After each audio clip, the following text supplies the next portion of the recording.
Cheers. And you're back. Back. You're back, man. Yeah. How is it being back? You went away for how long was it when you went to over there to do all the things? Well, yeah. So I left for Europe in August, early August, I think it was. Yeah. And then I got back to Australia late March this year.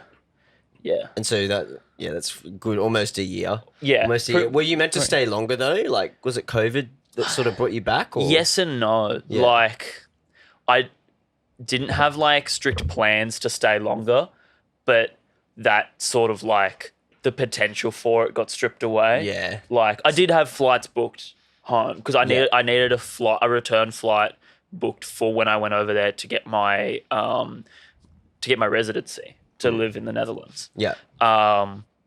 Yeah, but like sort of just the option sort of got taken away. That's it. But yeah, because I remember you sort of rocked up out of nowhere, like no one really knew you were back, or only a handful of people knew you were back, and you weren't you surprising a heap of people or something? I remember I messaged Nissa you was surprising a lot of people as well. But yeah, I think I messaged you and you were like, "Oh, well, I'm actually back. I'll be back." Like I remember you told me. Don't tell anyone yet. I was like, okay.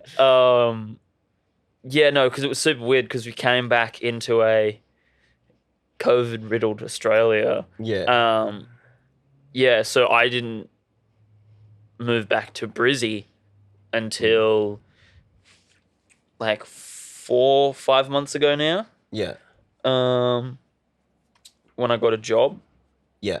Because you guys went out like bush for a bit, didn't you? Yeah, well, yeah. You just went like out of the middle of nowhere and it's like, yeah, let's go. Yeah, well, my family have a property that we've built a house on in Agnes Waters. Mm-hmm. In like Wide Bay sort of area. Yeah. Yeah, so we were lucky enough to be able to stay there while just a bit of a getaway. While COVID was at its peak, while we couldn't work. Yeah. And stuff like that. Like we did have plans to move back, but we sort of we cancelled it last minute because like it was just going to get worse. Yeah. And I'm glad we didn't do it because then like it would have been so much worse if we just moved in to like at peak COVID in Brisbane. We were like, nothing was really that different for us out bush. Just think it's like we didn't really see anyone. Yeah. Well, no one else really did either. Yeah. There wasn't a lot. So I think, it was probably a good thing to be able to just get away. And I think you guys tuned in on a Friday knockoffs once or twice. I remember seeing you guys there. From there, yeah. It was a bit of fun. But so now you're back. Yeah. Back in the Ville. Yeah. In the old Brisbane. So what have we got, happening now you're back? You said you're working a job and stuff. Yeah. Anything you got plans to do or just sort of get back into maybe playing some gigs or Yeah, well, I'm working. Producing? Yeah, I'm working majorly on production right now. Yeah. Which is, I think, the smart thing to do. It's the perfect time, yeah. Yeah. I love playing. Playing is my first love, but I'm really just enjoying like learning a lot of new shit. Yeah. Production wise. Yeah. There's always new shit to learn. Yeah. I still learn stuff every week. Like, Yeah, and just trying to get in a routine and like make some quality tracks. So have you been getting into that routine or is it still a struggle? No, I have. Yeah. It has been like testing the waters like the last few months trying to get in a rhythm, but I've like recently like signed a contract at work that I work these hours every week and then these will be my off days that I can do creative stuff in. Yeah. And then like so now it's more like structured. Yeah, more structured. So you can work around it and plan it a bit better. Yeah, I'll have like a day where that I've purely put aside to work on music. Yeah. And then another day for other creative projects. Yeah. And stuff like that.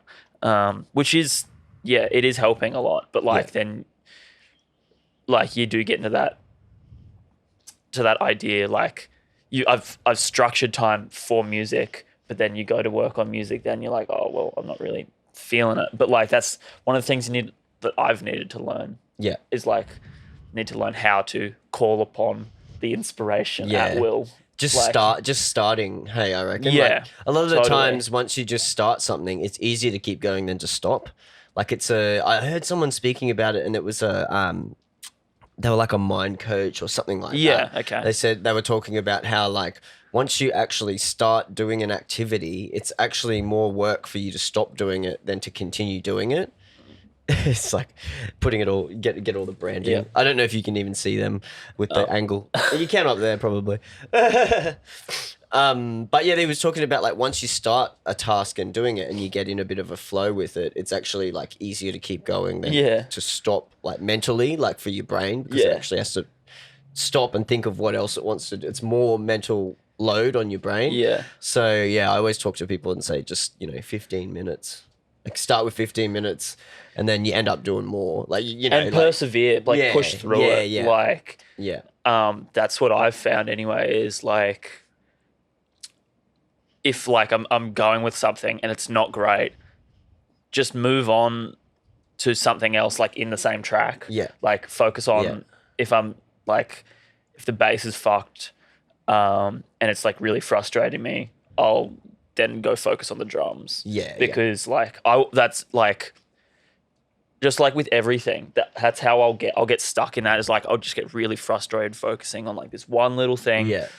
When I still have so much else to do. Yeah. But you're just like, I want to get that one thing right. It's not right. Yeah. And that persevering and pushing. And then that can stop you. You lose the motivation because you're like, I can't get it to sound right. And you're like, oh, fuck it. Like, and you just, I'll try again tomorrow. Like, I just want to get it done. But I think you got to get used to, that's something with production. You got to get used to like stuff sounding not good.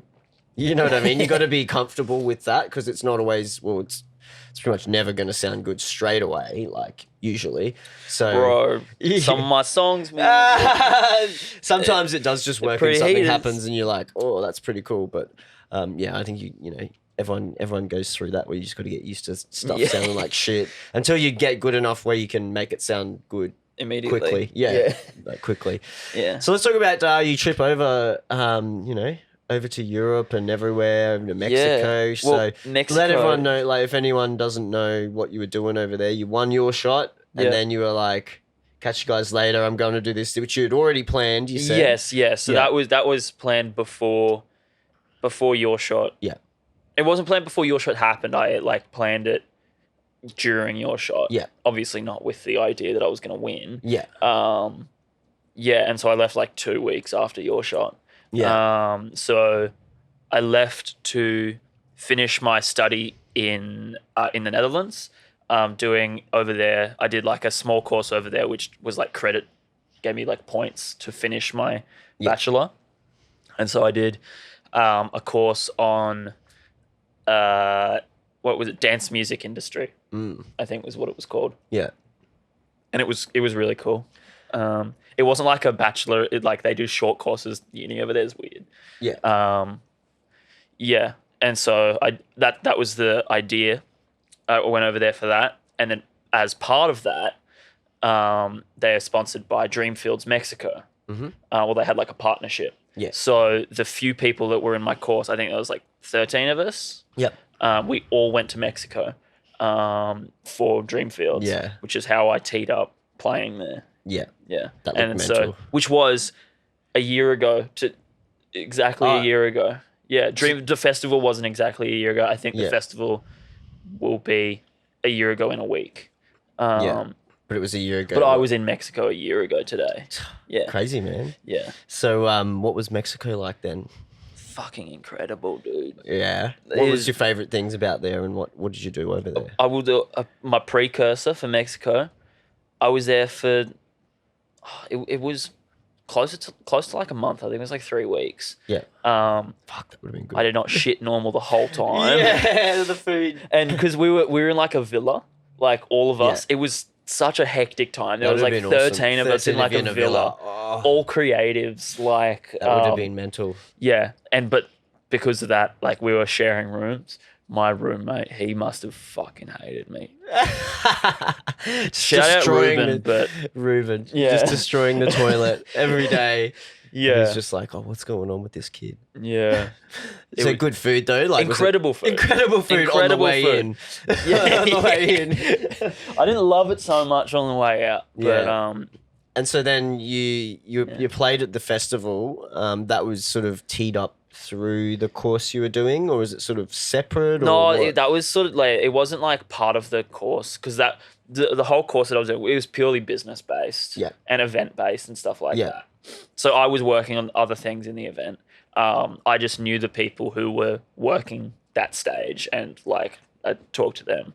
Ruben was actually part of that stage, same guy. Yeah, and he helped me tee it up, and I played on because it was 2-day festival. I actually played on both days. Yeah. And the second day, I ended up closing that stage with my good mate Nomad, Yep. who I'm probably going to be doing a lot more stuff with. Yeah. Over the internet because he's in the Netherlands. Yeah. But we ended up closing that stage after, and no one like came and got us. Came and stopped us after the festival ended. So Dimitri Vegas and like Mike were playing on the main stage. Yeah. And we were like sort of back, like in the middle of the festival sort of area, and no one came and stopped us. And we're like, okay, kept playing. let's just keep playing. And then everyone's walking back past, like, to get out, and we're the only stage still going. So it just started getting real packed. Yeah, and then someone came and like stopped us. They're like, "What? Why are you still playing? Stop!" Yeah. So we're like, "Okay, yep, Oh sure." no, you should have been like, someone told us to do an extra 15 minutes. Well, the thing was, this person told us. So yeah, we pulled it down. We're like, "We're done, guys. Sorry." And that person walked away, and then we pulled it back up. Just start going. We had again. but like everyone was coming past, and they were like keen and we're the only thing still going. So like we had like a few hundred people, I'd say, like or maybe even more. Like it was out of the tent. Like that's awesome. it was good fun, and we were playing like reggaeton and I remember seeing some dance stuff hall and from, stuff from your So good. from your set, whether it was on socials and stuff like that. I can't remember what it was, but it looked like fucking fun, man. Yeah. It looked like heaps of fun. It's like their energy in Mexico. Like I desperately want to go back to Latin America. Yeah. And that's like your whole set and everything that you had played at your shot and everything was all like Latin for inspired ages and stuff. I've been like inspired and loved that sort of style and whatnot. Yeah, and going to Mexico was like my first real time being in like Latin America. Like I've been to Spain before, but it's a totally different vibe. Different, but yeah, it's everything I could have hoped Yeah. and dreamed it to be. Yeah. Mexico is incredible. That sounds sick. I was in we're in Guadalajara, which was like in Jalisco, which is like mid Yeah. Jalisco, I'm not sure how you pronounce it. Mid Mexico. Yeah. Yeah. Yeah, cool. Yeah. Yeah, I want to go to Mexico so bad. I want to try the food. Yeah. Looks amazing. Yeah. But the festivals look pretty good too, by the looks. Yeah. So there's that one. They have that one, and then the other main dance music one is they have EDC Mexico as well. Yeah. Which is I think that's the biggest one. I think that they might be pretty on par. Yeah. With each other, but they do have a lot of like alternative music festivals because so I not think just dance ones they got other. I think when we were there was actually a festival in Mexico City that was like I think a heap of Australian artists were playing it. Like Flume was one person that was playing, but then there was also like a bunch of indie bands and stuff as well. I can't think of their names, but it's just the scene is so diverse. Yeah. Did you get any good samples while you were over there? Like, did you record any mariachi bands? There wasn't as many mariachi bands as I would have hoped. Anything? No, didn't get anything. I've got a few videos. I haven't used them in samples yet, but like I've got a few videos of just like it's mainly like restaurants will have a mariachi band. Yeah.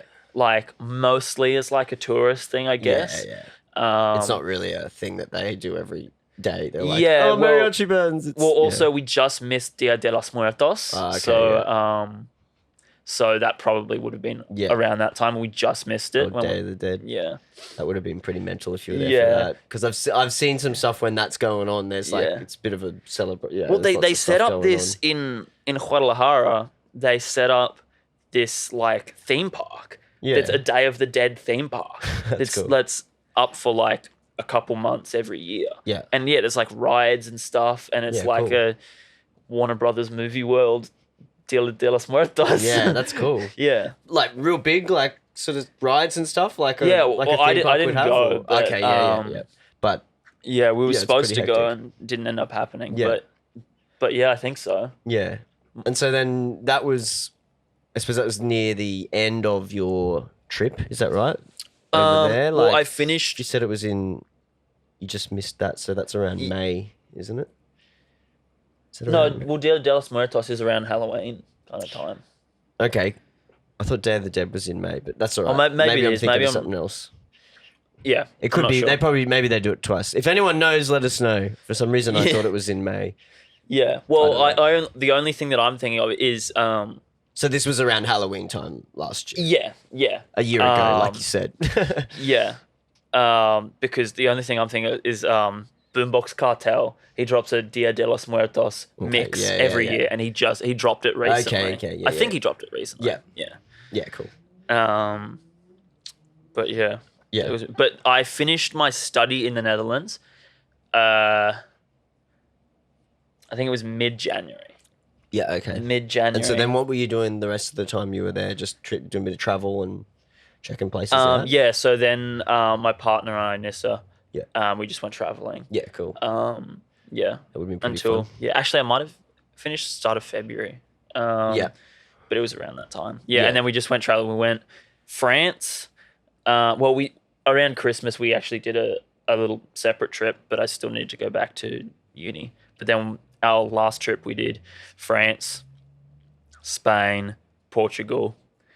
Then we were supposed to go to Italy, and this is when COVID started flaring its ugly ass head. And Italy got hit real hard too. Yeah, and we had flights and everything booked to go to Italy. Jeez. And we were like, there was a couple of days where we were like deliberating. Do we go? Do we not go? Do we go? Do we not go? We really wanted to go. Yeah. And we were like dead set, but like our parents were like calling us being like, do not go. We will give you money to stay in a hotel in Portugal for another week. Yeah. Do not go to Italy. Yeah. And we're like, oh, we want pasta, pizza, yeah. Mamma mia. Yeah, it would have been awesome. Yeah. But we missed out on that. So plans to go back maybe when things, things open up. Yeah, and then we ended up finished in Switzerland. Yeah. And then on my flight back to Australia, my flight back had a positive COVID case on it. Yeah. So what happened there? Like, did they contact traced me? So they gave me a buzz and they're like, I wasn't in. It was like if you were in these aisle, if you were sitting in these rows, go and get tested, and you need to quarantine right now. Yeah. I wasn't in those rows, and I got tested and came back negative. Yeah, how was the test? I haven't had a test yet. I hated it. I heard it's so pretty bad. Shit.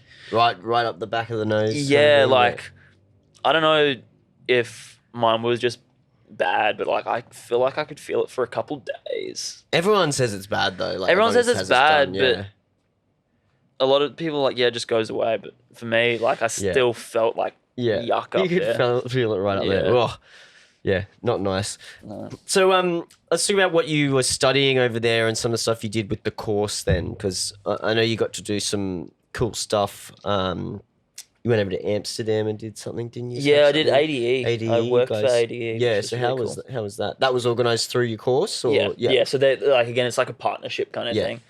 So what did you do there? What kind of stuff were you? So me and a group, we organised a panel. Yeah. So there's this subset of ADE because ADE is expensive. So if you don't have the money or don't want to go to the whole ADE, there's this thing called ADE University, which is a smaller subset specifically designed for students. Yeah. So it's mainly designed by students for students. Well, not all of them are designed by students, but and you can get a ticket to just that. Yeah. So we were organising a panel for that, which was really cool. Yep. Um, So what kind of stuff would they talk about on this panel? Like a lot of them the were one like, you were organising anyway. oh, the one we were organising is we decided to do it on mainly LGBTQI plus inclusivity in the music industry, especially in Europe. Yeah. Because one of the main things I noticed is like in Brisbane at least. Yeah. Like it's by no means perfect, but like you see a lot of people, a lot of different genders and sexualities in the scene, like, and they're all successful, and it's a good mix of people. Everyone's fairly well represented, not perfect by any means, but yeah. But then I went over to Europe, and it was like strictly only cis white men. Yeah. Really? So it's quite different over there. It's just so that. Weird. And there is like there are DJs that identify as part of that. They're just it's an underground scene, which is bizarre to me. So that was really at the forefront of my mind. Yeah. And so we decided we got quite a few panelists that but they sort of, so that was our concept, and then 80 like needed to make changes to it. So they decided to do it on just diversity in general. Yeah. We tried to aim it towards LGBT, but they wanted to do like racial diversity and stuff as well. Yeah, they wanted to make it a bit broader. Yeah, so they weren't targeting a specific thing, and then people have uprush like over in Europe or something. They tried to push their own little narrative into it. Yeah, because they wanted to do like a role model type thing. So they sort of forced their role model narrative into it. Yeah. So not exactly what you guys had in mind, but still similar. No, it was still incredible. Yeah. It was still incredible. We got, let me have a look. I'll bring up the names. Yeah. Of the people that we got on the panel. One of the biggest ones is we got, was it? I don't want to say the wrong name. But, But go I for think it. Seth Troxler. Oh, yeah. Yeah, he was on it. Yeah. And then a few, one of the women's. No, I can't speak. Yeah. One of the women who runs the biggest gay club in New York. Yeah, cool. She was part of it. Yeah. Yeah, that's cool, man. That and so did you get to see much of the stuff while you were over there? Any of the ADE stuff? Yeah, that was on? You were able to. Did you have to buy tickets to that or stuff, or did you have to? Yeah, generally. But you still went and checked it out. And stuff. What'd you go see? One of my favorites was A Night with Bitbird with Sun Holo's. Sun Holo's label. Yeah. And What So Not did a live show there as part of it, so it was nice to get some Aussie music. Yeah, that was sick. It felt so good to see to see What So Not, just felt like home. Yeah. But Drolo, however you pronounce it, they were incredible. Yeah. That was like a whole night, that one.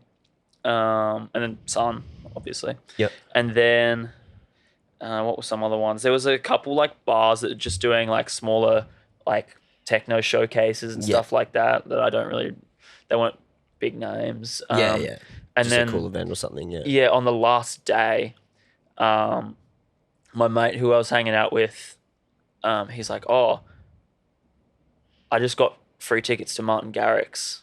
Yeah. And I was like, "Oh, well, might as well. Like I probably wouldn't pay for it, but might as well." It's free, yeah. And it was insane. Yeah. Like just like production value alone. Yeah. There was I might even go like at least $10 million put into this. Yeah. Like lots of millions production on millions. And merch type stuff. Is that what you mean? Everything had Martin Garrix's face on it. Drink tokens, cups, everything had his face on it. He played like a 3.5 hour set that started at like 2 a.m. That sounds really sick. Yeah. I mean, I'm not a huge Martin Garrix fan. Like, he's obviously, he's done well for himself in that. But Man, that's pretty cool. Like Yeah. that everything's so branded Yeah. with him. Yeah. And the last half hour, he brought out Tiesto and David Guetta, and they all Yeah. did a back-to-back. And it was like, wow, I did not think I would see David Guetta play Titanium live. I cried. Like, no joke, I cried. Yeah. It's just crazy, like, I was like, night, to see that, 13-year-old me was so happy. He's having an orgasm. So, literally, I was so happy. Just David Guetta. That album, you remember the Alphabet? Not the Alphabet, that was one of the songs. It was, I can't remember the name of the album now. What year are we talking? I probably wasn't a David Guetta fan by this stage. He was like, I don't know when we're the album cover is him like leaning against a red wall. I wouldn't even be able to I think it might just be called The Beat. Oh, Nothing But The Beat. Okay. Nothing But The Beat Ultimate Edition. Yeah. What? Oh yeah, I know a heap of those songs for sure. Yeah, I was never a big David Guetta fan. But 2012 stuff. it came out. Okay. That was like one of my biggest like inspirations. Yeah? Yeah, because half of it is like his like pop tracks. Yeah. But then half of it is just like only David Guetta, no feature artists, no co-producers, just stuff. just weird, cool dance stuff. So that was like, that was one of my like biggest like inspirations, that album. Yeah. It's incredible. Yeah, cool. I didn't remember hearing that from you last time. Inspirations and stuff. Yeah. Anything else that's inspired you with music and stuff? Because that's funny, because that's kind of pretty different to the stuff you make. And play. That's when you were talking. I was like, oh, that caught me off guard a bit there. Yeah. So anything else that you've been influenced by? Well, David Guetta and Avicii were both like, I'm sure Avicii is for like everyone, but Avicii was my first ever concert at River Stage. Yep. Avicii at River Stage. My mum got me tickets for Christmas, and mum and I went, and it was amazing. Yeah. It was like that would have been sick. It was like a different world. Like I was just like shown like this whole new world. Yeah. So that's like your first show like that, when you see it's different when you see the production and everything, and not just the music. And I was a fan of Avicii, but I wasn't like a huge fan. And then like that like just did it for me. Then I was like obsessed. So that, and then also like a similar vein to David Guetta, like classic Calvin Harris as well. Yeah. Like I've actually been listening to it a lot recently, like 18 months, that album. Yeah. Maybe it's just for nostalgia, but but that, and then the most obvious, like I've said it before and it makes sense, but Dylan Francis was like, I used to be like, not so much anymore. Like there's nothing wrong with him. I just changed a little bit. Yeah. Your tastes and things. Yeah. That's what happens as you get into music more. But that kind of like enlightened me to like Latin inspired music, or like stuff with like because he would do the mumbaton sort of stuff, and then that's it sort of like translates that over, had that existed, and like reggaeton and Have you had Mumba Soul? Mumba Soul? No. I keep asking people and no one's heard it. I'll play you some after this. It's like mumbaton or reggaeton beat, but it's like more soulful, like R&B-ish type stuff. A little bit. Okay. A little bit. Yeah. I'll play. I might have heard some, just not realized it was Mumba I used to Soul. play, because I used to play at Full Moon in Townsville, and it was like on the beach on Magnetic Island. And beautiful. Yeah, and so when the sun would go down, sometimes I'd play just a Mumba Soul set. So it's just real chill, because it's like, not many people there at that stage. Yeah, sun's going down. Like the dance floor was a deck thing, or the booth was on a deck, and then there was the dance floor was sand with couple of palm trees sticking out. Yeah, that sounds like my dream. It was so good, man. So good. Me and Jake Hoodrich used to go over together, because he's from up there. We used to go over together and just smash beers in the Arvo. Someone would play for open set, and then the next one, or the other way around. We just go over early and just sink beers together early. That sounds incredible. Yeah, the old Full Moon parties, they need to bring them back. But I don't know. there's not much going on We anyway. need to do one. Yeah. So that's cool, man. And like, so what other stuff when you're over there did you sort of like learn? It was more business, you said. So are you talking like specifically artist management, or is it a bit of learning everything in the industry, or what? There was a strong like it's very dance music in Europe or in the Netherlands, because it's like the biggest country for it in Europe. Yeah. Is very big business. Yeah. Like people will go to uni for ages to get like a placement, to get a job at like Microsoft or something like that.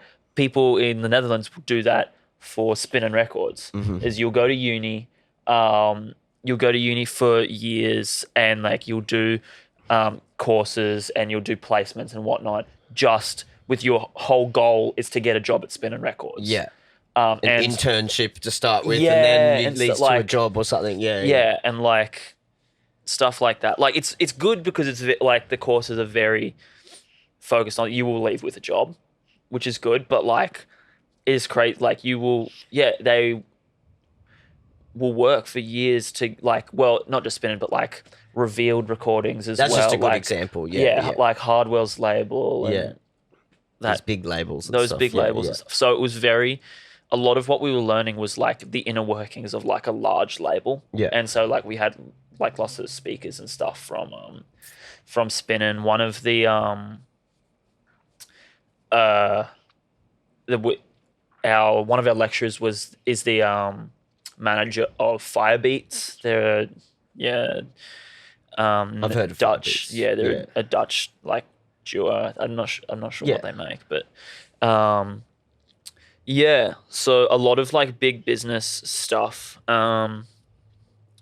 which was good. Like, so is that going to be? Are you going to be able to use a lot of that now here and that kind of stuff, or is it something you feel like if you're not really within a large record label or something like that, it's not going to be much use to you, or is it? You think it's good to understand how it works, so that when you're working with labels, maybe? Like I can use what I learnt, but I just have to apply it to what situation I'm in. So I just have to, like take what I learned and just apply it to a different situation. Think about it in a similar different principle, way. But you just have to maybe change some bits and pieces here and there. Change it. Yeah, cool. Yeah. Well, at least it's it's while it's still you said it's focused sort of more on a big business thing that's the scene over there. Yeah. At least you can maybe implement some of that here, so that's handy. Yeah. Well, a lot of like the best bit of like education for me was experience-wise with 80 and Dreamfields.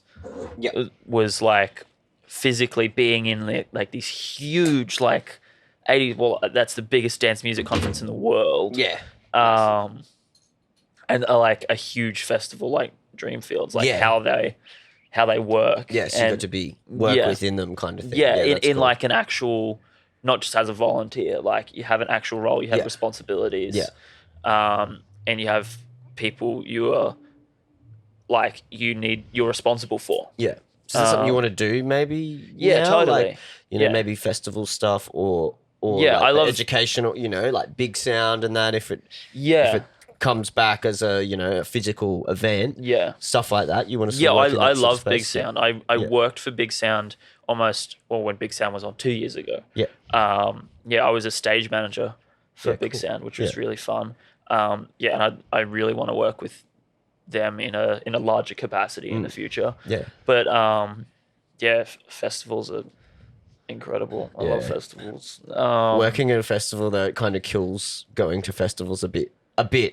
I don't reckon. Not for me. I don't know. For me, it did. Yeah. Why's that? Well, just because I used to be like artist liaison, or for a while I was directing a few festivals, and it's like, I don't want to pay. I want to just go out the back and hang with the artists and drink. Because my job was to look after the artists, so I'd be like in the green room with them, making sure they got their meals and their transfers from the hotels were all organised, and they were getting flights were coming in, and you're over on that stage now, get someone to take you over, and like all that kind of stuff. I did that for for Expo Liaison, Yeah. for Client Liaisons Festival. Yeah. And so their special guest that time was John Farnham. Yeah. John Farnham is such a princess. Yeah. Honestly. Imagine he would be. Yeah. Like, sorry, John Farnham, if you're listening to this. Yeah, he's not going to be listening to this. But I'm fairly sure it was John Farnham. I might be getting not even the right person with a different classic Australian singer. But yeah, there was this whole thing, and still to this day don't know whether it was his manager or his wife or something like that. He had red wine on his rider, and I had to, because he wouldn't come until 30 minutes before his set, but he still needed a full rider set up and everything, even though he was just going to come. But like, that's fair enough. Yeah. And he had like red wine on his rider, and so I was getting it ready for when he was going to turn up. And then his manager shows up first. I'll just say the manager might have been his wife. Yeah. And she's like, "Why isn't the red wine cold?" Or maybe no, sorry, it was white wine and it was cold, and she was mad that it was cold. And I was like, "Well, usually white wine is cold. Yeah. Like it's white usually wine." Yeah. And I was like, "What do you want me to do? Like this is yours. You requested this. We don't have any others." Like and like she was going off at me because John needs his white wine warm. That's it was something like that. Yeah. I never really had to deal with anyone like that in mine. Mine was like, I think some of the biggest guys were like Borgor and probably like LTJ Bookham, those kind of guys. Yeah, because we did breakbeat and drum and bass, like that sort of bass music sort of stuff back then. But yeah, everyone was pretty nice, most of them. But yeah, I just got used to hanging with all the artists, drinking with them, having chats with them, and meeting them. And you'd much rather do that than actually be at the festival. It's heaps more fun, man. Yeah, just hanging out the back. So, it's sort of, I wouldn't say it killed festivals for me totally, but it sort of made me want to, whenever I was like, if I was at a festival, then I'd be like, you want access. I just want to go out the back and hang out. Like, I don't want to be out here like, in the sun and like, all this, like sweating up a storm. Like, well, for me, that's a rewarding part of, it's just so much fun working for a festival in general, but it's it's very rewarding when you're like working for ages and then you just go and dance and like just when you're done or something like that, or if you have a break, you can just go out into the crowd and just dance. See, I would always like when you've spent all that time working and doing all the effort, all the prep for the event and all that, those few moments where you sort of sit there and you watch you see everyone having the best time and you're like, fuck yeah, this is why we do this. Like, it's not really about like the money and all that kind of stuff, because it's not a lot of money there in a lot of it. But, it was like, I'd always enjoy those moments where you just see everyone's like having awesome time and you're like, fuck yeah, like we did this. Like it was cool, man, that kind of stuff. But always get on the bump in. Don't be the director for the bump out. Yeah. That's what you want. Yeah. I that same festival, the Expo Liaison, like that, I did not realize how quick, because it was a touring festival, like an hour after the festival was done, everything was on trucks on its way to New South Wales that night. Yeah. Like that's why so bizarre to me. Yeah. That like everything was in a container and gone within an hour. That's why you don't want to be the one on bump out, because everyone's trying to just get shit sorted and pack everything up and try to get to the after and you've party. and you've had drinks and shit, so you're just like, I remember we did one at this was a smaller one at like Oh Hello. Yeah. And so we had the car park outside as well. And so we had a stage out there and stuff. And then we bought these because it was called Blah Blah Blah, the festival. Right. So we bought these massive inflatable letters that said blah, like these big green blow up letters. And we had them on the roof of the car park thing out there. And so, like, at the end of it, so dangerous thinking back. At the end of the night, we're like smashed. up on this roof trying to, and the wind's blowing, and we're trying to get these letters trying down. to get this, trying to like deflate, like laying on them, trying to like make them deflate and stuff, and like I'm just like smashed, like trying to, and that's the worst thing because like volunteers and everyone who's helping pack up at the end of the night, everyone's wasted. So it's like you're just trying to like, you know, get everything sorted. So I'd always try and be on the bump in. I prefer to set up and work during the day of it, and then all right, cool, I'm going to the after party, I'm gonna go hang out. So yeah, that's a pro tip for anyone wanting to help at festivals. Do the bump in, not the bump out. It can be a bit tricky. So you're over you know, in Europe and stuff like that. I want to talk about like your production and stuff. Because when we talked last year and you just done your shot, I don't think you'd done a lot of production, had you? You'd done a little bit, but you're just sort of starting out. Well, I had done it on and off. Like I'd learned how to do it, and I did it on and off for a few years, honestly, like before your shot and everything. But like I never actually had it as like a goal. Like I just do a bit here and there. Like I did it quite a bit in high school, and then first year after leaving school, I didn't really touch any of that at all. So I knew how to get around a door. Ableton. You just open the knob. That's how you get in the door, bro. That's it. But in Europe, I was regretfully so, I was really just super introverted in Europe. Like I'm not normally, but for whatever reason, like it wasn't even that different, but for whatever reason, I just What do you reckon the reason was? I don't know. Like it might have just been a language, like, because obviously because they all speak English. Really perfect English, but it was even like the parties and stuff that I just didn't really go to. Different I think cultural things or what? No, because it was mostly international people. I think it was just the fact that I didn't know anyone. Like and something like that. Like I just got in my head that I just didn't do much. Like I still hung out. Like that makes me sound like like super introverted. I did nothing. No, but I did. You weren't as extroverted as you like usually are. I wasn't like at parties all the time. Like I would turn down parties and stuff like that. See, I'm like the opposite. I love it when I go places I don't know anyone. Well, no, I do now, and like I've like if I were to do it again, I would totally do that. But because of that, the result was I worked on a lot of music. Well, that's good. Yeah. At least I got something done. I worked on a ton of music. Just learning a lot. So, but you didn't really learn style. You didn't really learn any production stuff in your course. That it was not that was totally. Yeah, so this was just something on the side that you started just working on and stuff like that.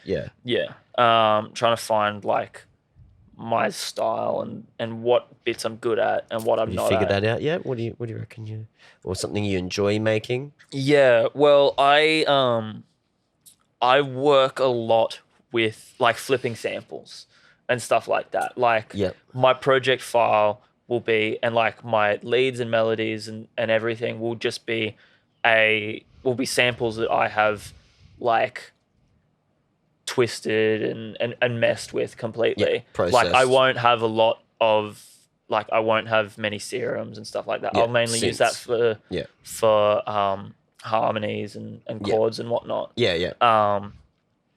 But yeah, that's what I figured out that I'm good at. Very sample based. Very sample based production. But that's like a whole technique in itself. Being good at like post processing samples and stretching things and chopping them up and resampling and stuff like that. So that's a very hip hop sort of. That's like, I've never really been a huge hip hop guy. Yeah, but that's just like how a lot of hip hop was made back then. And so it's it's got its roots in hip hop, I guess. So what kind of music then is it that you're sort of making? Like I know you showed us that Pitbull one. The Pitbull one, yeah. I told you get rid of the vocal. I was like, get rid of the vocal, bro. Make it an original. So is that the kind of like that sort of, I suppose that's like trappy sort of.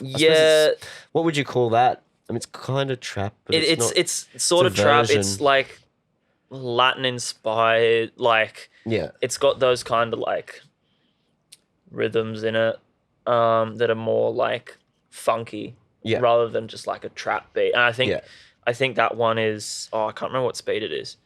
But I like a lot of like low tempo stuff. Like I've been working. Like I work a lot at like 115, and stuff like that. Not so much like actual, like reggaeton or anything like that. Yeah. But like still like dance music. So that, like I'll have a drop and stuff like that. Yeah. Yeah, and still quite electronic, but with those kinds of rhythms and stuff. Yeah, cool. That reminds me of what was that? There's a genre that I don't know. I didn't think it was called twerk. It was called something. It had something like that, and it was around that 110. It was like trap at 110. Right. Basically. Okay. So Yeah. it was a it sounds. Yeah, similar it was to like real Can't big remember in what like it was. 2015, something like that. I don't even remember when it was. I was playing it at full moon, so I'll figure it out. Yeah. I'll figure out the name of it. Yeah. Yeah. It's just reminded me back of the Mumba Soul days when I was talking about, because it was around that same sort of time, I think. I can't remember what it was now, but we'll figure it out. Yeah. Yeah. I'm thinking of this one specific song that's in that genre, like Booty Loose, featuring Flyboy Kino. Yeah, I think I think I remember that one. Yeah. Yeah, same. I don't remember what the thing. genre was called, but yeah, anyway. So yeah, what kind of you want to do that kind of stuff? Do you want to work with artists at all with like vocals or stuff like that? Pretty much everything that I make will have a vocal on it. Like I haven't done a lot that is just instrumental. Yeah. This one that I've been working on for a while, and I think it will be the next one I put out, is it doesn't have many vocals. It was a flip of you remember Lap Dance by Nerd? Yeah, it's a flip of that where I just that film clip. I don't remember the film clip. Oh, it's just like a porno. No, like pretty much. Like yeah, where I just took I ended up just sampling the main like guitar lick from it. Fuck, that's a tune. I'm just like I was just thinking about it in my head. I was like, how does it go? And then I like started hearing it. And I was like, oh man, dope tune. Yeah, that's sick. Yeah, and I turned that into a sort of like that sort of like tempo, like trappy at like 110. Yeah, but then also it has like a mumbo kind of feel to it as well. Yeah, cool. I'll play it for you after. But cool.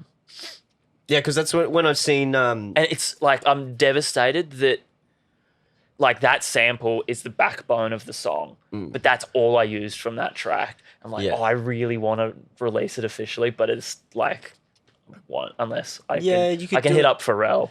You can do it. You might be able to do it as a cover, because you wouldn't.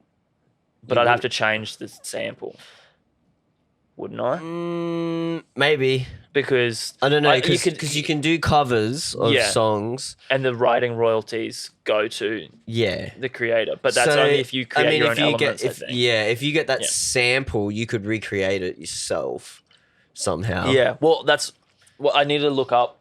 I need to look into it and do some sleuthing to whether they sampled it or whether they created it. Yeah. See, that's that's the point that I'm. It's always hard. Copyright's like a tricky. Little I did a semester on copyright. Oh yeah, you would have learnt about all that. Yeah, so I think it's so funny because so many people out there. There's this myth that goes around that copyright's like, as long as you don't use more than 3 seconds, it's like fine or whatever. Yeah, and it's any recognizable. Yeah, and it's like, no, that's not it at all. That's not how it works. Like it's anything they've done is theirs. Yeah. You know, I think there was one that I got someone to do a remix for me for something, and then they're like, I showed this label and they really like it. Can I just like use it as an original and use because he'd used the vocal and right in it, and he's like, do you mind? And I was like, well, to be honest, dude, that's from a sample pack. It's royalty free, that vocal, so you could just do it. Okay, like, you know what I mean? It's like I used that vocal from a sample pack and it was royalty free, and I was like, well, you actually don't need my permission to use it. I was just like, man, you can totally do it because it's not my actual vocal that we recorded. So you hear lots of things are like, well, when I was studying about it,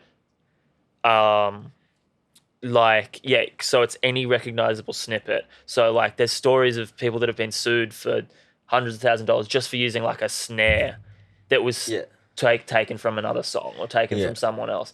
Like something stupid. And there was this other one that's got like similar chord progression. Yeah, this is one like trombone hit or something like that was like pitched up and reversed, but they still like it took like years and years and years, but then someone realized that was actually from this other track, and then they could sue. Yeah. Or I don't think they probably sued him, but I think they ended up like giving. Yeah. Normally, like they give part of the royalties, like a percentage. Just give us this much, and we won't do. Yeah, that was like with when Ariana Grande got sued by Simon and Garfunkel for voiding the writing copyright of favorite things. These are all of my favorite things. Yeah, I remember that. So I think she signed over like 99% of the royalties to Simon and Garfunkel for 7 Rings. Yeah. For the writing royalties. I think they need to look at copyright and the whole distribution and everything and royalties and like, because the model hasn't changed since it was hard copies, you know, like as to how distribution works and royalties and all that kind of stuff. Yeah. Hasn't changed since physical copies, and like it's such a different world now. And it's interesting with that. Have you seen that Audius platform? I'm not sure. So it's this new platform. They're saying it's going to rival SoundCloud. There's been those that have come and gone. I know. I'm a bit dubious about this. They say it's anti-takedown, and the way they're doing it is they're trying to use it as like decentralized storage, like blockchain.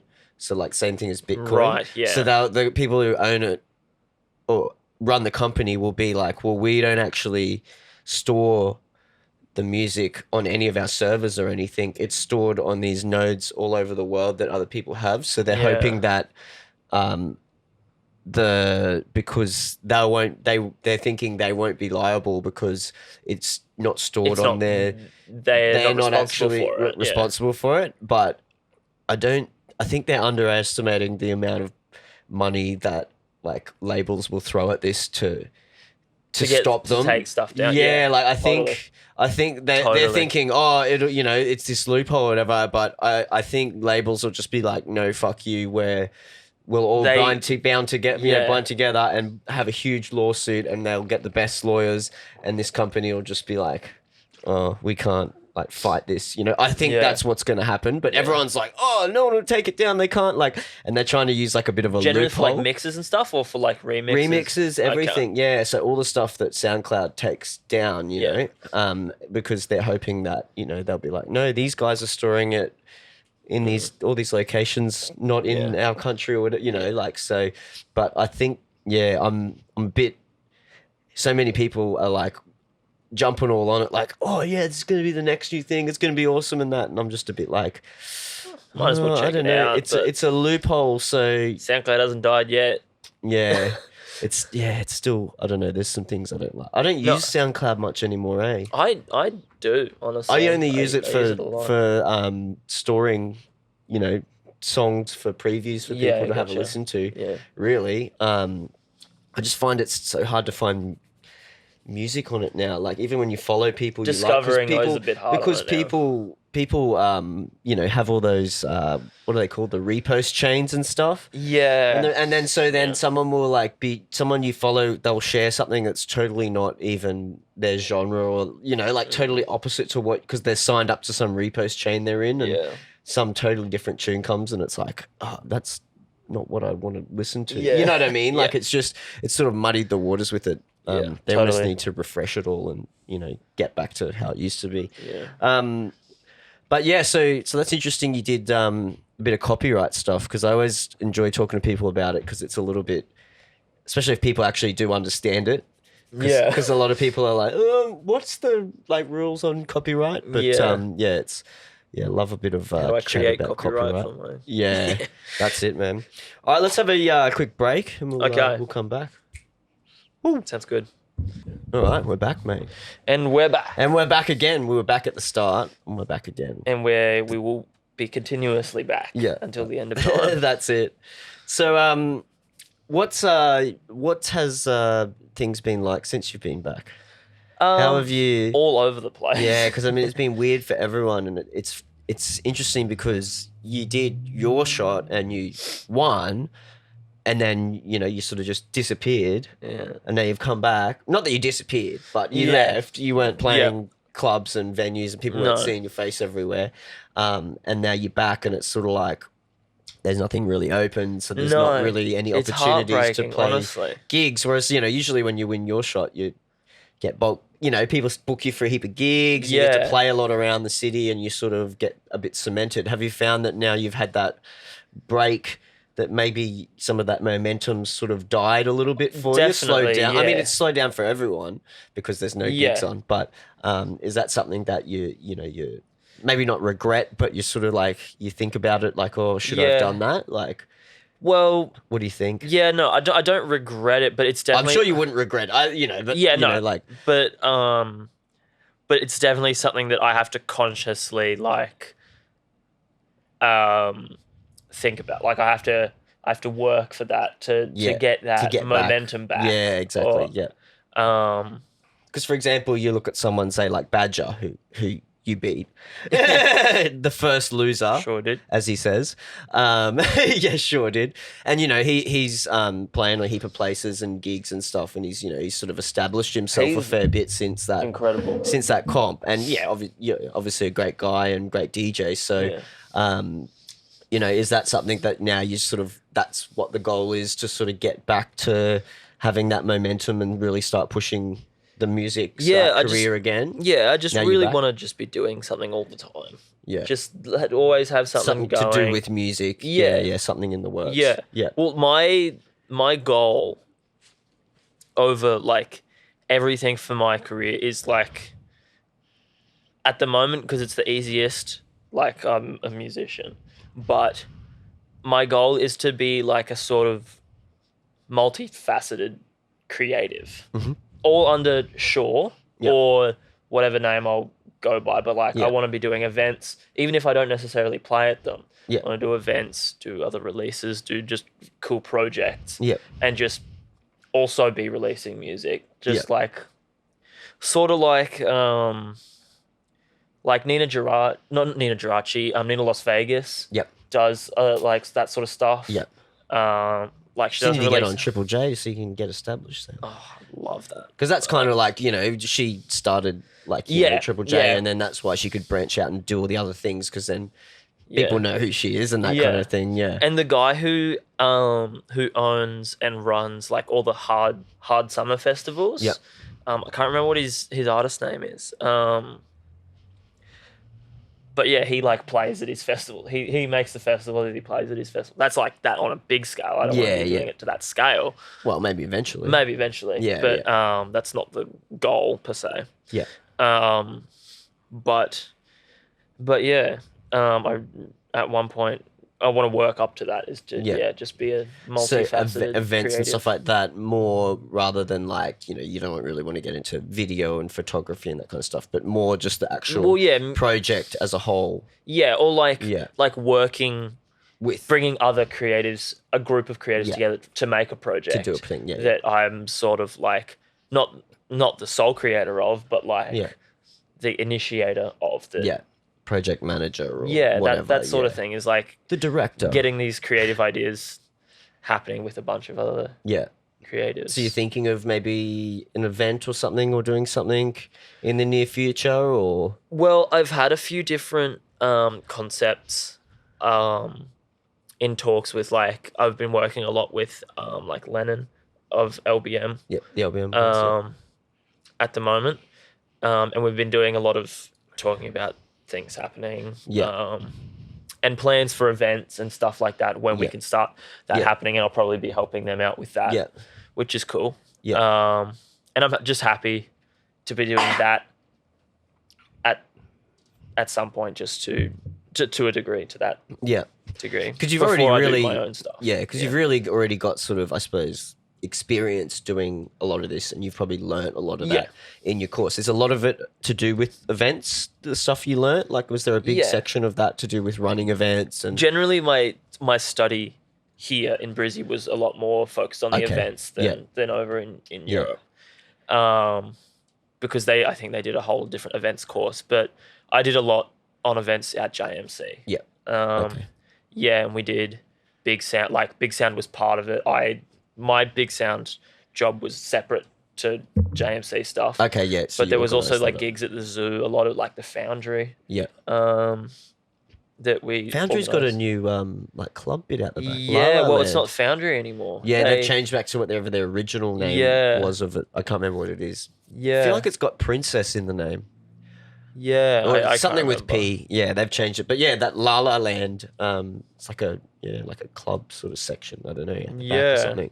I saw some videos on Rosie Kate's thing. I think she played there and looked cool. So I'm gonna check that out. Yeah, love a bit of La La Land. In Green Velvet. Yeah, cool. So some events and stuff, maybe, coming up, working with some other people and then eventually branch out and do your own sort of thing. Yeah. Well, just creative projects. But visual and photo projects. Everything will be, will be, like part of it. But it's not like you specifically want to get into photography yourself. No. Videography yourself. It's just you want to work with those kind of people to do cool projects and stuff. Yeah, totally. Sort of about any cool projects for you? Any things you're thinking for specifically for sure? You don't have to give away too many secrets if you have some, but no, not anything that I'm that's fleshed out enough to talk about. Just some ideas of things you might want to do. Ideas. But yeah, like I mentioned, at the moment I'm just happy with just being majorly a musician. Yeah. And just working on that at the moment, because just trying to figure out where I'm sitting, coasting through. Yeah. Until everyone in the industry is back together again. You can't really do an event at the moment and make it work properly. Yeah. It's pretty tricky, yeah. Yeah, and I think it'll just be much easier, even when events are on, just to do other stuff as well, because everyone will be together. Everyone will be more keen to be creating, and you can have a full room. Yeah, you can't have a half empty room. Because of restrictions and stuff. Yeah. Yeah, cool. So what about your music and stuff then? You said you're sort of more doing the artist thing or the musician thing. You've got some stuff like productions you've obviously working on and stuff like that. Have you put anything out recently? Productions or mixes, or you did an LBM one a little while ago. I did an LBM one. Was it the first one they did? Yeah, that was the first. You did the first one, yeah. The first LBM mix. Yeah. Which I was really happy with that mix. It's bloody good mix. Okay, listen to it now. And then yesterday I put out a new mix for Last Minute. It's a clothing brand from Newcastle. Oh, cool. Yeah. So also a clothing brand mix. Yeah. So yeah. Do they have a mix series? That they do? Okay. Yeah. So it's not like a one-off thing. They're like, hey, you want to do a mix for our clothing brand? No. Yeah. It's like a mix series, weekly, which is really smart because if you're a small clothing brand, you're doing seasons and stuff like that. You're not putting out content all the time, so it's and you always need content. Good something to fill gaps. So you're always constant, which is it's a very good branding idea. Yeah, definitely. Yeah. So what about you said that you may not be called Shaw forever. Is that something that you've thought about? No, not changing, or is there a reason you say that, or are you just sort of open to the fact that you might sort of just things open can change? To it. Yeah, that maybe the project will evolve at some point. Yeah, past Shaw. That Shaw will be something that's set in time. That's for and I still think I'll probably be doing the same sort of stuff. Yeah, I don't plan to Shaw to be a Latin project. Yeah, and then to go off and do tech house. Yeah, we are doing different. I'm not planning that at all. But, no, but I'm just open to the fact I might not be Shaw forever. Yeah, and I'm cool with that. You might be a bit unsure about it. Yeah, maybe. That was horrible. Terrible pun. That was so bad. Terrible. I had to throw it in there. Yeah, cool. So, but I think it's always interesting when people question when they actually are question a name. That's not really what you're doing, but people Yeah. question, oh, I don't know about it. And it's always just like, well, you kind of make the name cool and you make it what it is. So Yeah. I'm sure that that you'll figure it out eventually. Yeah. That one wasn't intentional.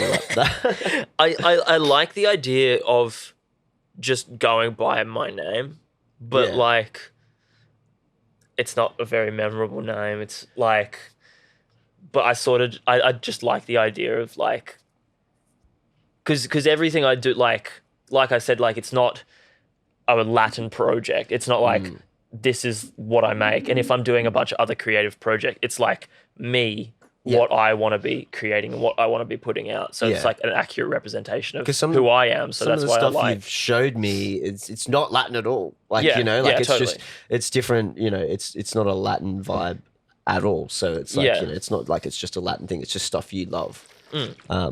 Yeah, that's why I like the idea of like, well, Shaw is the last half of my last name. So it's in a way it is part of your name. Yeah. Yeah. Yeah, cool. And also the search on Shaw is not a good.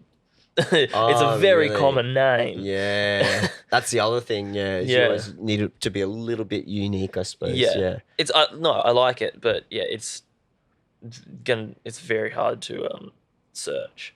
Yeah, and that's something I think about. Yeah, it's always that's something the business management in me is like, nah, that's you got to change that. Yeah.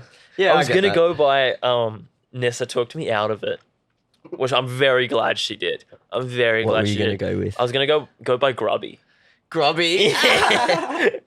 That'd be hilarious. Yeah, that'd be a good little side. I feel like it'd be like that. Grubby would be the kind of artist that's like makes music like Monster Cat and like it'd have to be real heavy, like I reckon as well. Like, you couldn't make it funky and Latin inspired. That doesn't really sound like Grubby. Doesn't sound like that kind of vibe. Yeah, no, that's funny. So when you're overseas, and that, let's talk about maybe some like loose times or things you had. Did you have any times over there where you like got written right off and totally that you remember? Any good stories? Well, I don't remember is the thing, but people told you what happened. Yeah. So give us the story then. Give us a recap of one of them. So it was in the Netherlands when everyone, because like there's like a whole intake for this uni of international students. So like I was in a share house with a bunch of international students. Yeah. And there was a bunch of share houses all around the town that I was in. Yeah. And like so there was like a welcome party for like all the internationals. Yeah. And drinks were paid for by the housing people. Yeah. And like this was very expensive. Like it wasn't coming out of my pocket, but still like I was like, this is very expensive. I got to get the money's worth. Got to get my money's worth for how expensive like living here is going to be. So I'm like, I'm just going to drink as much as I can. Yeah, that sounds like a to great get plan. my money's worth. Yeah. So was this party like at a house? Is that a sort bar of thing, or is that a bar? Is it a venue? Yeah, it was at a venue. Yeah. And then people just kept feeding me drinks. My good mate Augustin, or Augustin, as he would like me to say it. Just kept feeding me drinks. Yeah. And then we kept like, I don't remember past the first bar. We went to a heap apparently. Yeah. And I was trying to walk up the stairs or something, or I was trying to go into a toilet or something. Yeah. And I fell over and I split my really? split my eyebrow open, and like I still have a scar there. Like I'm not sure whether you can see it, like right there. There's a scar. Yeah, a little bit. A small scar. Yeah, yeah. And I lost like a chunk of my eyebrow. And I was like bleeding all down my face. Really? And I was like so smashed that I don't remember. Like the only thing I remember from like that happening is like sitting in like the kitchen of this bar with like a fucking like tea towel on my head. like just with holding it. Yeah. Like that's the only thing I remember about that experience, and I wake up just like crusty blood all over my So face. you got your money's worth then? I feel like I got my money's worth. You don't remember it though, so did you really? That's like the wildest one. So that was when just you just got there. That was when I just got there. So and is then, that maybe why you became introverted? Maybe. Because you were a little bit That embarrassed might that you be. got so fucked up and hurt yourself on the first night. Yeah, here on a beer with, we're delving deep into Into your psyche. my social anxieties. Yeah. Well, you know, like sometimes you go out and you have a big night and you're like, oh, what did I do? Like, No, that actually might be it. you're welcome. Just that'll be $150 for this therapy session. I'll put it on my mental health care plan. Yeah. Oh, that's funny. Yeah, so that was like when you first got there. When I first got there. And then another really fun one. Not so crazy, it was just really good. Yeah. Me and my good mate Nomad, who I mentioned before, both really big fans of Mark Rebier, who, if you're not familiar, does all this live looping stuff. We saw him in Amsterdam. It was fucking incredible. The most hilarious, best gig. And at the end of the gig, he does like, because it's all improvised, but at the end he'll do like a couple that people know, like from his YouTube and stuff like that. He does one called like Get in the Pool, where he's like invites people to get in the pool, and he kept doing it, kept telling people to get in the pool, and people are like, what are you talking about? And then he starts like pulling people up into his like barred off area on stage, and then like pretty much the whole dance floor moved on stage with him. Which was just so much fun. That's sick. And then we went, and Nomad and I went to The Hague, which is a different city, which you can just catch a train to. Just all these different cities, you can just, because they're so close. small. Yeah, they're close. Yeah, we went to The Hague, and played at this party, just like a house party, which was really fun. And then, because the town I was living in was just a real small town, and so like had to wait until like, I didn't get home until like 10 a.m. because like trying to deal with like buses and then trains at like 5 a.m., 6 a.m. And we were just wandering around. Where we were? Yeah, we were wandering around The Hague, like searching for food at like 6 a.m. All the snack, like the Netherlands has these like snack bars that like are very specifically Dutch, and they are incredible. What kind of stuff? Like they have generally only Dutch things, like bitterballen. But what kind of food is it? Like is fried stuff. Fried stuff. Okay. Yeah, fried stuff. Cool. Like pretty much like probably like the Dutch equivalent of like a Chico roll and like dim sims and stuff like that. Yeah, stuff you just get the fish and chip store or whatever. Yeah. Probably like the Dutch equivalent of that. Yeah. And then we bought like 3, but then they wouldn't let us on the bus with our food, so I just scoff it all down. That's the worst. That sort of that was just a really good night. Nothing crazy about it. It was just really good. Yeah, except you had to be getting around in 5, 6 a.m. on buses and trains to the next city. That's the thing though, with like how the Netherlands works is like, that's not odd though. The normal time to get home would be like, for me, a normal time to get home was like 8 or 9 a.m. And so does that mean that like the parties or the clubs or whatever it is sort of start later, or? They start later, like you'll go out generally at like 1 or 2. You'll go out then. That's when you go out, Yeah. And so what, have you been pre-drinking before then? You'll pre-drink at like 11. So you won't really start till 11 drinking? No, generally not. Interesting. Well, in my experience, it might be different. But in my experience over there, and well, the awesome thing about it when I got there is that it would be bright, like daylight, super late. It'd get dark at like 11. So it sort of makes sense then. So you could go out like and have a picnic in the park, like drinking with your mates in the park at 10 p.m. And it's like still daylight out. So it still feels like it's daytime. Anyway, so yeah. So when does the sun come up then? The sun came up. Well, it changed so quickly. Okay. It got to the point where like it wouldn't get light. Like I'd be at uni in the morning, and I'd finish it and it'd still be dark before the sun's coming up, or it would just, and then it'd get. So what time is this? Like like in the morning, like 10. 10 a.m. Yeah, I think. So everything's just shifted a heap that way. Yeah, but also the night was like generally pretty short as well. Because and then it flips where like it would get dark really early towards the end of me being there. It'd be dark at like 4 p.m. Man, that's so hectic that it changes so much. Yeah, and it changed so quickly. Like it'd be noticeable. Like the week I got there, it'd get dark at like 11. The week after that, it'd get dark at like 10. Yeah. Like big changes. Yeah, like very quick. An hour change. Yeah. Whereas here it's sort of over like a week. Yeah. It changes by maybe 2 hours max. Yeah, like from, but over like, a long period of time. Yeah, from summer to winter. Yeah, the old solstices.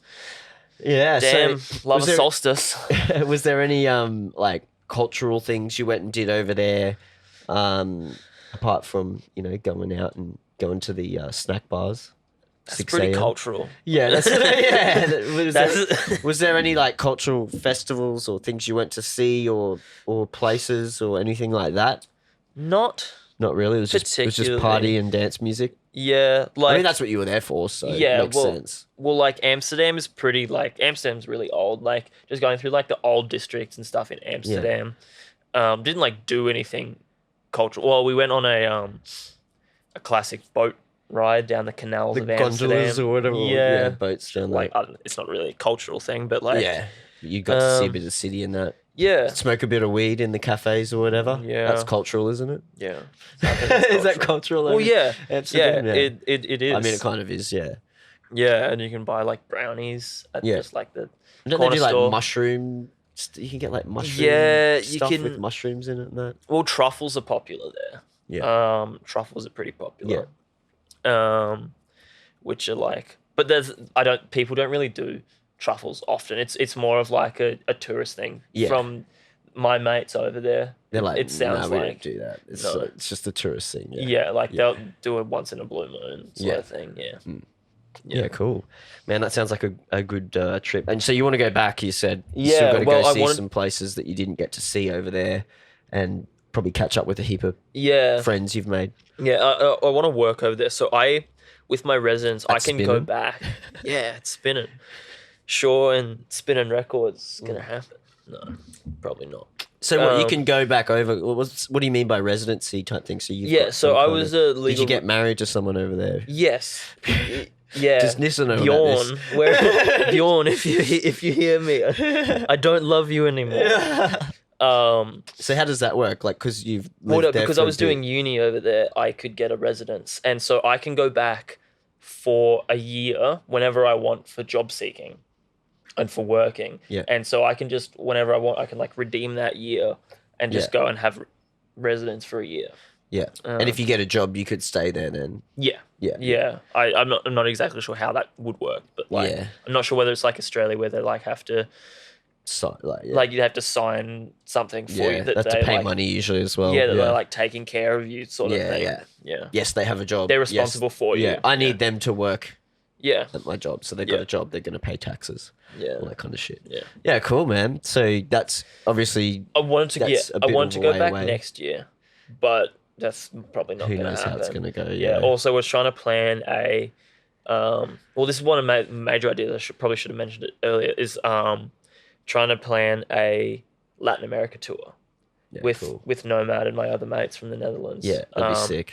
Yeah, and we wanted to do it next year, but probably not going to happen next year. No, I doubt it.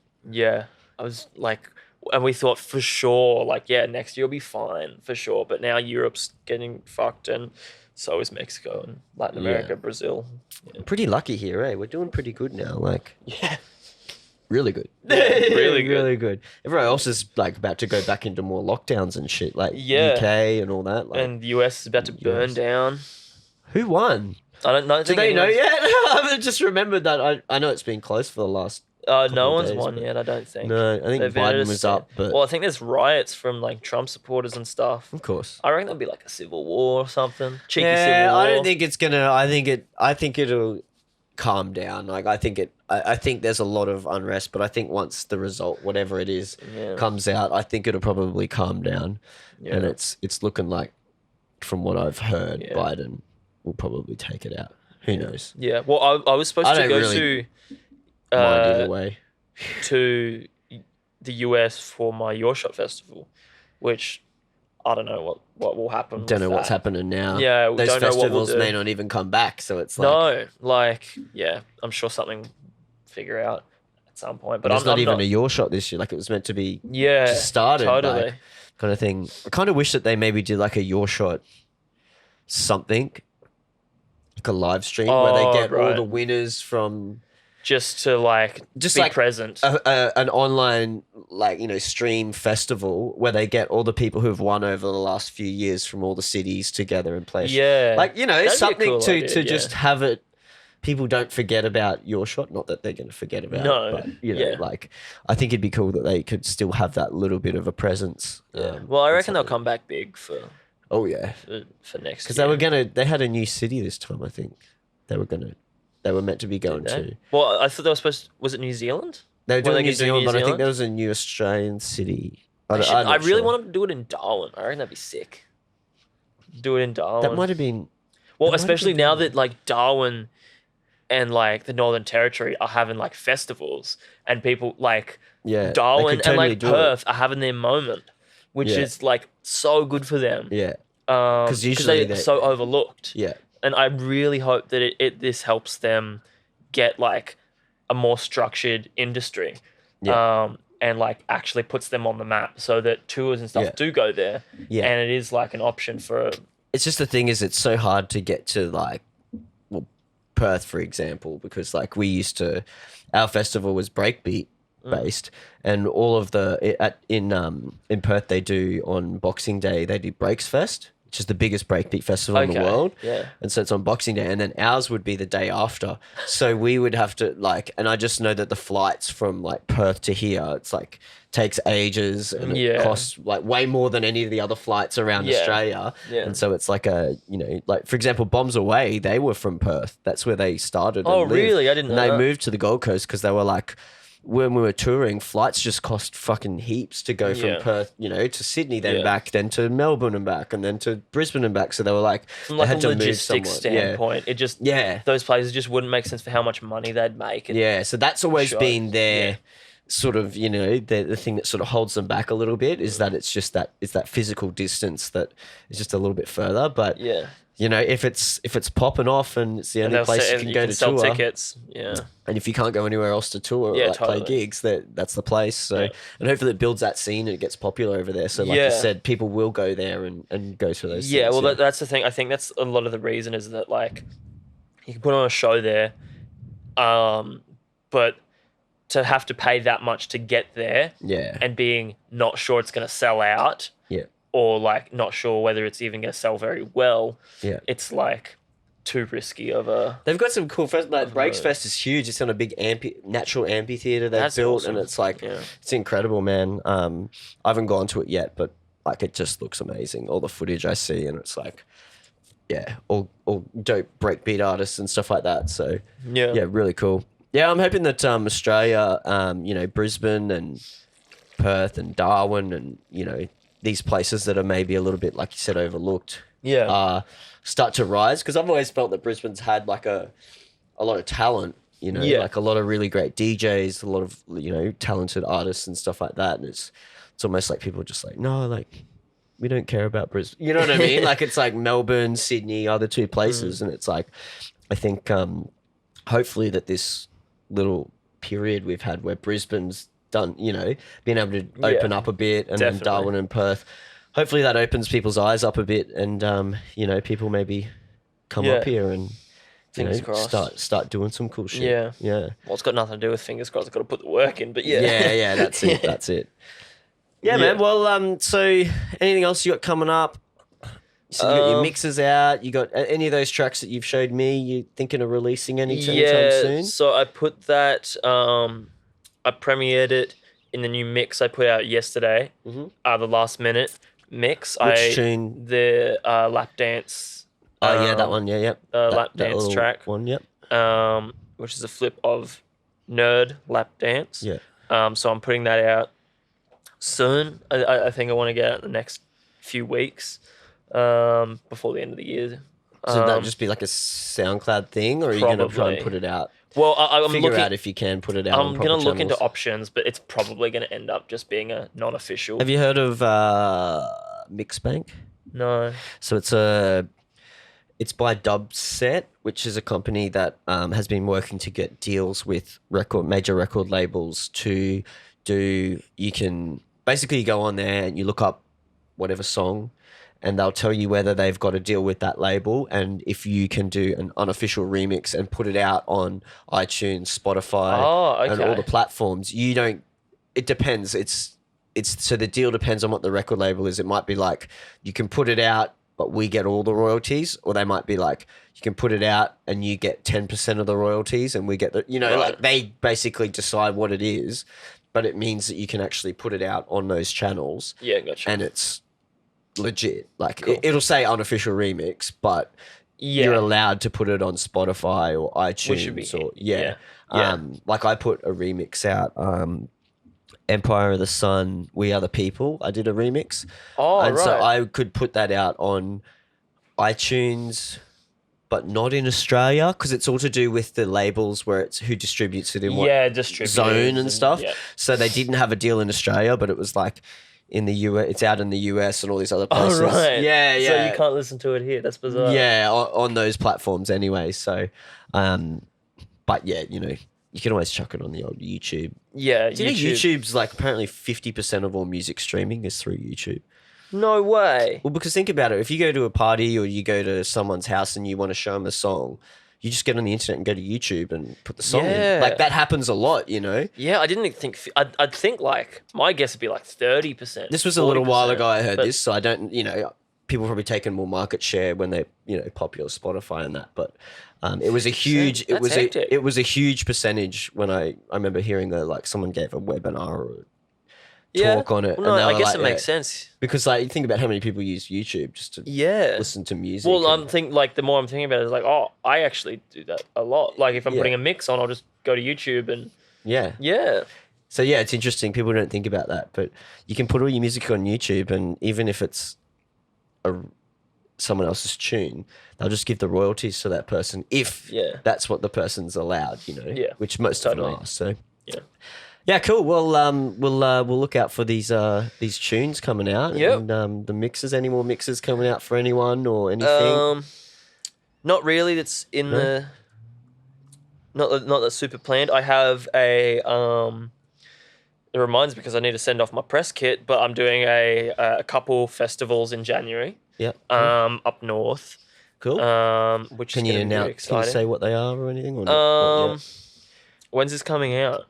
Probably not this Monday. The following Monday. Yeah. Well, I'm sure I can probably say. I can always cut it out otherwise. Yeah. All right. Well, there's Festival of Summer in Central Queensland. There's this festival, and they're doing an under 18s one and an over 18s one. Yeah. And so I'm playing that. Both of those this year as one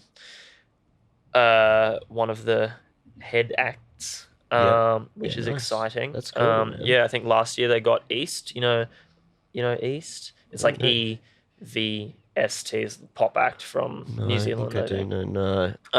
Not real up to date on my pop. Yeah, no, fair enough. No, but that's gonna be really exciting. Yeah. Cool. I'm gearing up for that. Trying to slowly put stuff together for that in January. End of January. Yeah, cool. Yeah. Cool, awesome. And I think we might be doing some stuff together coming up soon too. Yeah. I've spoken to you and a few of the boys about we'll put a little show on and do some stuff. So I'm excited. Should be good. Always keen. Yeah. Awesome. Well, thanks for coming in, man. Tell everyone where we can find you online. You can find me down at the 7-Eleven on the corner in Wollongabba every day. Yeah. I'm there all day, every day. Yeah. So you can find me there. And otherwise at Bunnings. Yeah. That's where you can find me. Or actually, if you want me on my socials. Yeah. Yeah, okay. You can find me on Instagram at Shaw, SHAW. Shaw, and then just Shaw Music on Facebook, because Facebook won't let me have just the name Shaw for whatever reason. Someone else have it or no? No, it's like too similar. Oh, It's I too remember talking to you about this. Yeah, It's like I think too we're talking similar about- to a city or Yeah, something. in the US, I think it's like Shore is too similar to Wisconsin or something Oh, like that's that. right. It was something weird. You Yeah. can't, and you can't name your page the name of a city. I haven't tried to change it Sure. recently. I might be able to change it. Yeah. So by the time this comes out, it might just be Shore. Yeah. I will put some links in the notes anyway. Everyone will be able to find this. So. Awesome. All right. Make sure you guys check out, Shore's mixes and all the new tunes coming out and all that kind of stuff and follow what's going on. And thanks for watching. Peace, Thank you. guys.